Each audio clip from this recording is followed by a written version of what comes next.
So if we felt that the NSA revelations by Edward Snowden were huge, this is pretty damn on that level, and that's not over exaggerating here. Could be huge. So yeah, it could. I mean, and again, and so that's part of it, is that this is just sort of breaking now. Yeah. So basically, Pegasus is the name of this insidious hacking spyware by this surveillance company called NSO Group, and it's an Israeli surveillance company.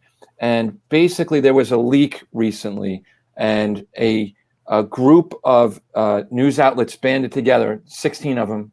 The Guardian is one of them, and they spent time breaking down this data, and they're going to be releasing that data in reports in the coming weeks. And that's also called the Pegasus Project. That's sort of what we talked about earlier about the Arizona project, right? With Don Bowles and Bob Green, and IRE.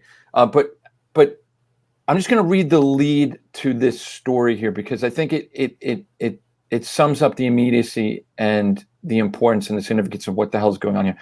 Human rights activists, journalists, and lawyers across the world have been targeted by authoritarian governments using hacking software sold by the Israeli surveillance company NSO Group, according to an investigation into a massive data leak. Now, this spyware, they'll tell you that they're only selling it to law enforcement agencies, intelligence agencies of vetted governments and vetted administrations, and this is never used against anyone but criminals and terrorists.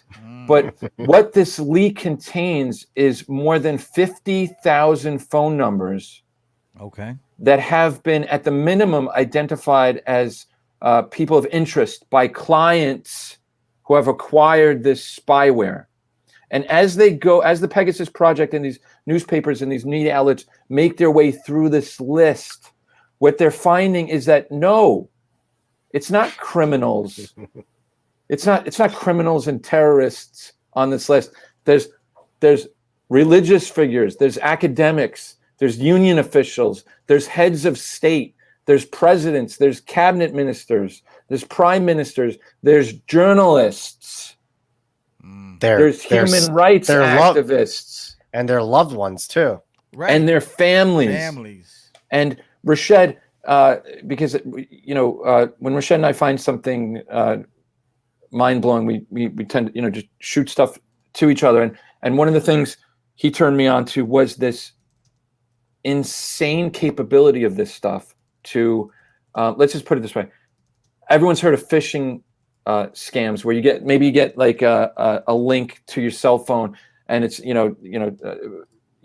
under any possible way to get you to click it, and you click it, and that downloads the spyware.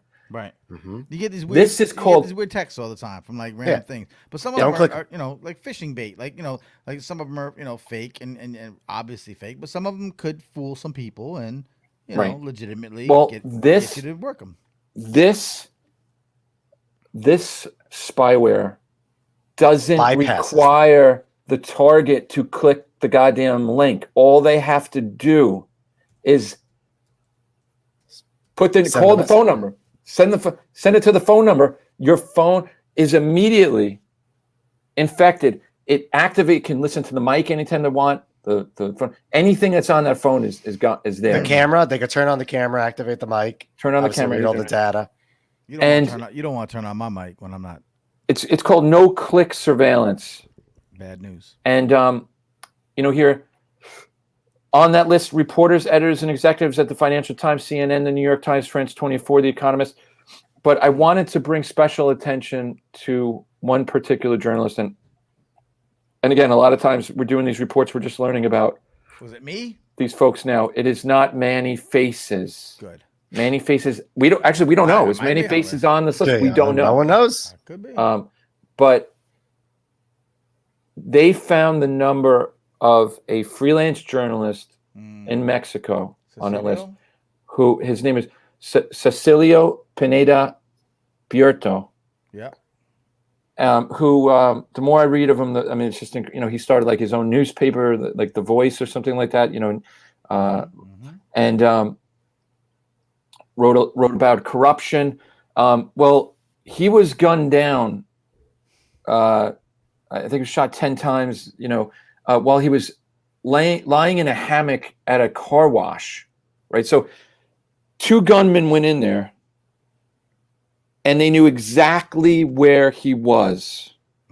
Is it a coincidence that his name was on this list of this spyware that had been doing? And by the way, the Mexican government and Mexican agencies, it's in the tens of thousands of phone numbers that they found registered to these groups. So he was murdered for, again, tying it back to the beginning of the hour here, Don Bowles, investigative journalist. Again, journalists risking their lives on a daily basis, no matter the genre, to just inform the public. And he's lying in a hammock at a car wash, and somehow they knew exactly where he was, when he'd be there.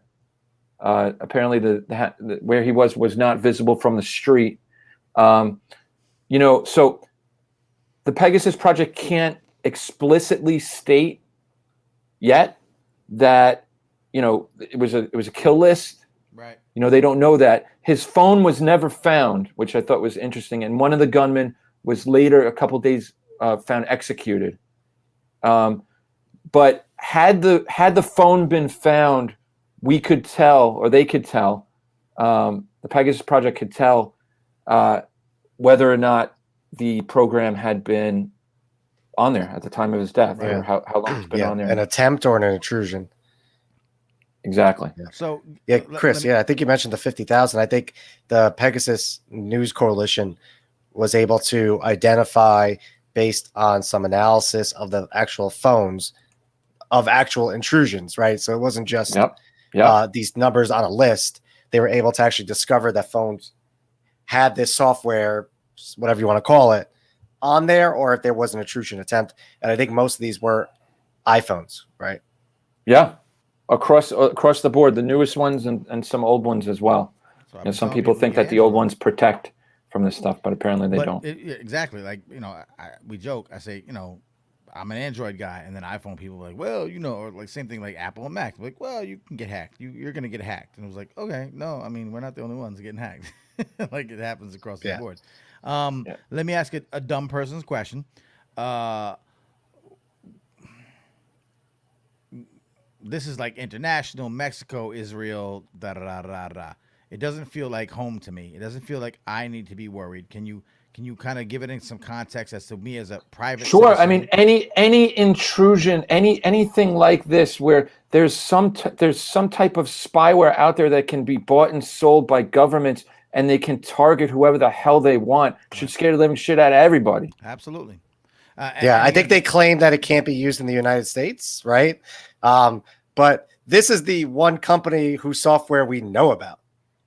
So that's a great point too. So I mean, that's a great point too. It's hard for me to believe that this is the only firm that has these capabilities. And as Chris just laid out for you, all they need is your phone number, and you are surveilled. So the argument that's been perpetuated since the Snowden leaks, what was that, 2013 or whatever, was that, well, I'm innocent, I got nothing to hide. So, I'm fine. Right. The law enforcement, if they're spying on me, there's nothing that they can see. Well, first of all, would you like cops just like staring through your window all the time? Your physical window? People to be staring through my window, much less cops. But this shows that you can be an innocent person, a journalist, the fiance of a journalist, a friend of a journalist, Pegasus, Jamal Khashoggi, fiance, phone was hacked not hacked. Her phone, I should say, was on this list. Was on this list. Her phone was on this list,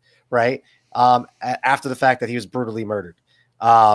So yeah, it doesn't matter who you are. Right. You could be innocent. You could be Jesus Christ. Jesus Christ had a phone. His phone could be surveilled. Right. Absolutely. And probably would have.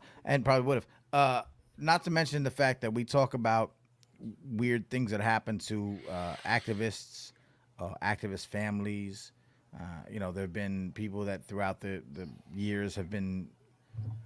There were some. Was it Ferguson? There was some weird. Oh yeah.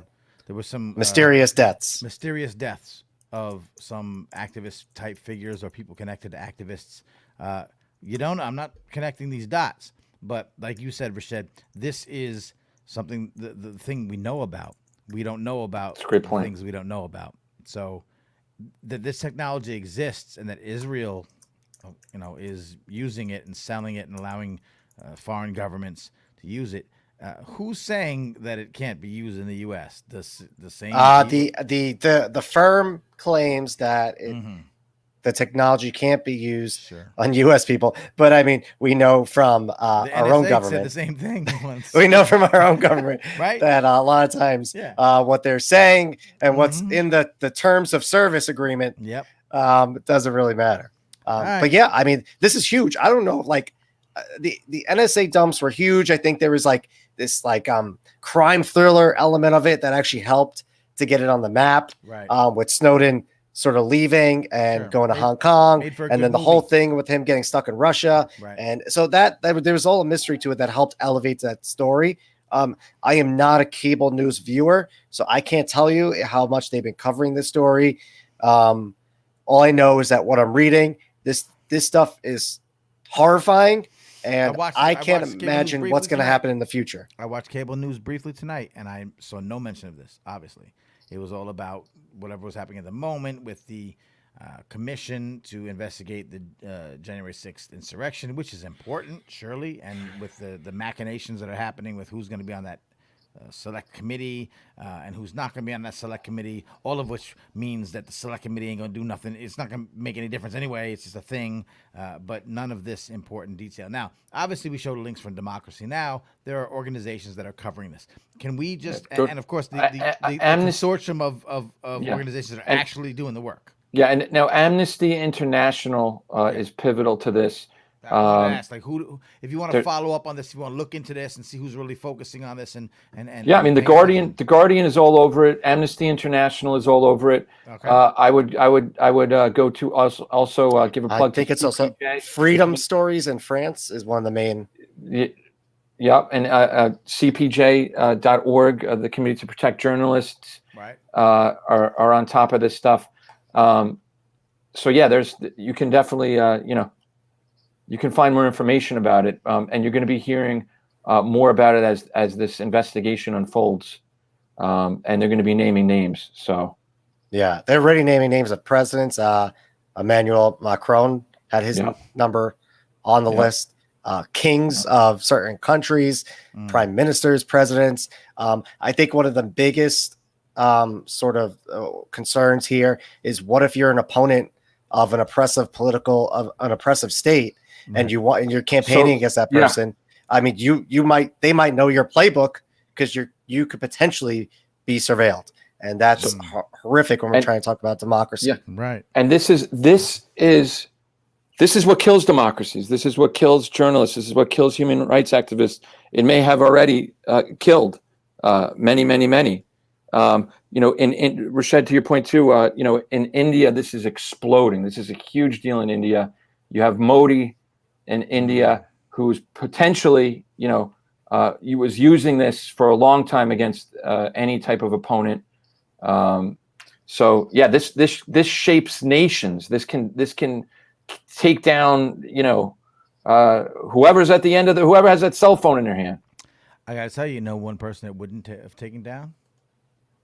Stupid President Trump, because he doesn't use emails or cell phones or whatever. But he tweets. Well, he can't anymore. But I guess he tweets. But yes, wasn't his Twitter password password 123 or something? They did that. So just one last nod here. Forbidden Stories. That was is the Paris-based nonprofit media organization, and who with Amnesty International initially got this leaked list and shared it with the Pegasus project.